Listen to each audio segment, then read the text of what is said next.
তো জেজেকে চ্যাপ্টার 265 চলে এসেছে and this chapter is all about Yuji and Sukuna and এই চ্যাপ্টারে আমরা ইউজি অ্যান্ড সুকুনার একটি লং কনভারসেশন দেখি অ্যান্ড শুরুতে মনে হবে যে এটা ইউজলেস একটি চ্যাপ্টার বাট না, this chapter is so important ভাই। তো আগে এটা মনে করিয়ে দেয় যে আগের চ্যাপ্টারে কি হয়েছিল। আগের চ্যাপ্টারে ইউজি তার ডোমেন এক্সপেনশনকে এক্সপ্যান্ড করে আর আমরা দেখি যে তারা একটি স্টেশনে চলে যায়। অ্যান্ড সরি এগেইন, কারণ আমি আমার আগের ভিডিওতে বলেছিলাম যে এটা সেই জায়গা যেখানে আমরা গোজোকে চ্যাপ্টার 236-এ দেখেছিলাম, বাট না, ওই চ্যাপ্টারে গোজো এয়ারপোর্টে ছিল অ্যান্ড প্রিভিয়াস চ্যাপ্টারে সুকুনা অ্যান্ড ইউজি ট্রেন স্টেশনে ছিল। অ্যান্ড ইউজি যখন তার ডোমেনকে এক্সপ্যান্ড করে তখন সুকুনা মেগুমির ফর্মে না বরং ইউজির ফর্মে থাকে। আর এই চ্যাপ্টারও তাদের দিয়েই শুরু হয়, যেখানে সুকুনা বলে এই মোমেন্ট আমি আগেও ফিল করেছি যখন আমি অন্য সসারের সাথে ব্যাটেলে কানেক্ট হয়েছি, কিন্তু আমি মনে করতাম এটা সেই সসারের cursed energy, but this time it feels something different. Sukuna আরও বলে যে তো কি, এটা তোমার ডোমেইন? তো ইউজি সুকুনাকে বলে শাট আপ, আমি নিজেও জানি না এটা কি। ইউজি আরও বলে যে সে শুধু সুকুনার সাথে কিছুক্ষণ কথা বলতে চায়। ইউজি সুকুনাকে ডেমন সোয়ার্ড দেখায়, এরপর ইউজি অ্যান্ড সুকুনা একটি টানেলের থ্রু যায় অ্যান্ড ইউজি বলে সে এখানে বড় হয়েছে যখন সে 6 থেকে 7 বছরের ছিল। তারপর তারা সেন্ডাইতে মুভ হয়ে যায় ওয়ার ইউজি ওয়াজ বর্ন।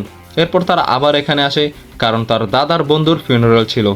এরপর ইউজি বলে যে যদি তার দাদা তার আগে মারা যেত তাহলে মনে হয় তার দাদার বন্ধু তাকে দেখতে আসতো। কিন্তু ইউজির এত কথা শোনার পরেও সুকুনা ওয়াজ নট ইমপ্রেসড। মানে সুকুনা দ্য কিং অফ কার্সেসের কিছু যায় আসে না যে ইউজির লাইফে কী হয়েছিল। এরপর ইউজি অ্যান্ড সুকুনা একটি পার্কে যায় আর ইউজি বলে যে সে এই পার্কে অনেক সময় কাটিয়েছে, এখানে অনেক বেশি কিছু ছিল না খেলার মতো, বাট তারপরও সে এখানে আসতো। অ্যান্ড সে একবার বালির একটি রিং বানিয়ে সেটা কলে ধুতে লাগছিল, বাট সে সব বালি পানিতে ধুয়ে যায়। এরপর ইউজি একটি ফুল দেখে আর সে এটাকে মর্নিং গ্লোরি বলে, কিন্তু সুকুনা বলে যে এটা হাইড্রাঙ্গিয়া। ইউজি সুকুনাকে বলে যে সে ফুলের ব্যাপারে এত কিছু কিভাবে জানে, তো সুকুনা বলে যে সে কিছুই জানে না, এই সব কিছু ফুশিগুরের মেমোরি। তো ইউজি বলে তাহলে সুকুনারও তো এই সব কিছু চেনার কথা, কারণ সুকুনা আগে ইউজির বডিতে ছিল। তো সুকুনা বলে যে তার ইউজলেস মেমোরি রিড করে টাইম ওয়েস্ট করার কোনো শখ নেই। এরপর ইউজি সুকুনাকে বলে চলো ক্রেফিশ ধরার কম্পিটিশন করি, বাট সুকুনা এসব করে টাইম ওয়েস্ট করে না। তাই ইউজি বলে যে এটা অনেক খারাপ হবে দেখতে যে strongest sorcerer in the history crayfish ধরতে পারে না। এরপর ইউজি অ্যান্ড সুকুনা দুজনই কম্পিটিশন করে অ্যান্ড সুকুনা ইউজির থেকে বড় ক্রেফিশ ধরে। অ্যান্ড ইউজি সেস তোমারটা আমেরিকান ক্রেফিশ, আমারটা জাপানিজ ক্রেফিশ, আমারটা বেশি রেয়ার। ভাই ক্রেফিশের কথা হচ্ছে না, লেহরার কথা হচ্ছে। আমেরিকানটা বড়, জাপানিজেরটা ছোট। এরপর তারা দুজন একটি ডিপার্টমেন্টাল স্টোরে যায় অ্যান্ড ইউজি বলে যে এটা তখন খুলেছিল যখন ইউজি 5 বছরের ছিল অ্যান্ড এটার জন্য আশেপাশের লোকাল শপসগুলো বন্ধ হয়ে যায় কারণ সবাই এখানেই শপিং করতে আসতো। এরপর ইউজি সুকুনাকে একটি পার্কে নিয়ে যায় যেখানে ইউজি গ্রাস হপার্স ধরতো। এরপর ইউজির এই বক বক শুনতে শুনতে সুকুনা লাইক বোর হয়ে যায় আর সেই ইউজিকে বলে ভাই তুই পয়েন্টে আয়, অ্যান্ড ইউজি তাকে আরেকটু ওয়েট করতে বলে। এরপর ইউজি সুকুনাকে একটি ফার্মে নিয়ে যায় আর বলে যে তার grandfather most of the time তাকে এখানে নিয়ে আসতো অ্যান্ড হি রিয়েলাইজ যে তার বাবা মা যাওয়ার পর তার গ্র্যান্ডফাদারই তাকে প্যারেন্টিং করেছে, মানে তার বাবা মার পর তার গ্র্যান্ডফাদারই তার একমাত্র প্যারেন্টস ছিল। এরপর আমরা দেখি যে ইউজি অ্যান্ড সুকুনা আর্চারি করে and Sukuna made a perfect shot. এইটা দেখে ইউজি বলে অফকোর্স তুমি হাইন এরা থেকে বিলং করো যেখানে আর্চারি অনেক কমন ছিল। এরপর আমরা ইউজির চাইল্ডহুড দেখি যেখানে উইন্টারে ইউজি তার গ্র্যান্ডফাদারের সাথে বসে ফুড এনজয় করছে আর সে মনে করতো যে সান্টা ক্লজ রিয়েলি এক্সিস্ট করে। আর ইউজি এই সব কিছু সুকুনাকে বলছে। এখন এই সব কিছু শুনে শুনে সুকুনারও কান ব্যথা হয়ে গেছে আর সে বলে ভাই এইবার তুই থাম, কিন্তু ইউজি তার কথা কন্টিনিউ করতেই থাকে। সে বলে যে সে মনে করতো তাকে যে রোল দেওয়া হয়েছে সে যদি সেটা প্রপারলি কমপ্লিট করে মরতে পারে then it's a perfect ending for him. But now Yuji realise করে যে এমনটা না, কেউ কোনো স্পেসিফিক রোল নিয়ে আসে না, তার রোল যে কোনো কিছু হতে পারে, লাইক ফ্যামিলির সাথে ডিনার করা, ডগের সাথে ঘুরতে যাওয়া, বা যদি কোনো কিছু করার মতো নাই থাকে তাহলে ঘুমাও, ওঠো, খাও, হাগো, তোমার যেটা ইচ্ছা সেটা করো, কোনো একটি ছোট জিনিসও তোমার রোল হতে পারে। এরপর আমরা ব্যাকগ্রাউন্ডে নানামি, জুনপে, ইউজির গ্র্যান্ডফাদার, নোবারা, চোসো অ্যান্ড গোজোকে দেখি।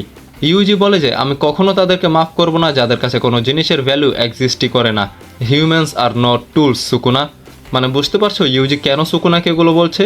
যদি আমরা জেজেকের আগের চ্যাপ্টারগুলো দেখি সেখানে গোজো অ্যান্ড কাশিমো সুকুনাকে একটি জিনিস শেখাতে চেয়েছিল অ্যাবাউট লাভ, বাট ইউজি এখানে সুকুনাকে ছোট ছোট জিনিসের ভ্যালু শেখাচ্ছে যে ভাই এগুলো আমার লাইফে অনেক ছোট moment but still it's important to me.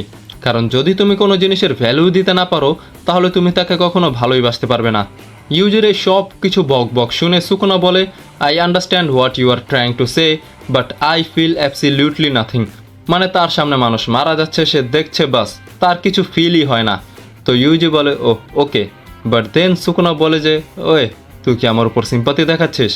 এরপর আমরা একটি বুদ্ধার স্ট্যাচু দেখি অ্যান্ড পরে ইউজি থ্রেটস সুকুনা। ইউজি বলে I can kill you Sukuna, but আমি তোমাকে একটি চান্স দিচ্ছি। Release Fushiguro and return to my body and I will spare your life.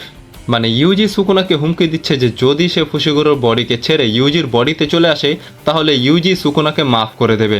But Sukuna ইউজির অফারকে reject করে দেয় আর বলে যে ইউজির চোখের সামনে তার যত ফ্রেন্ড আছে আর তার কাছে যে জিনিসের ভ্যালু আছে সুকুনা সে সব কিছু মেরে ফেলবে।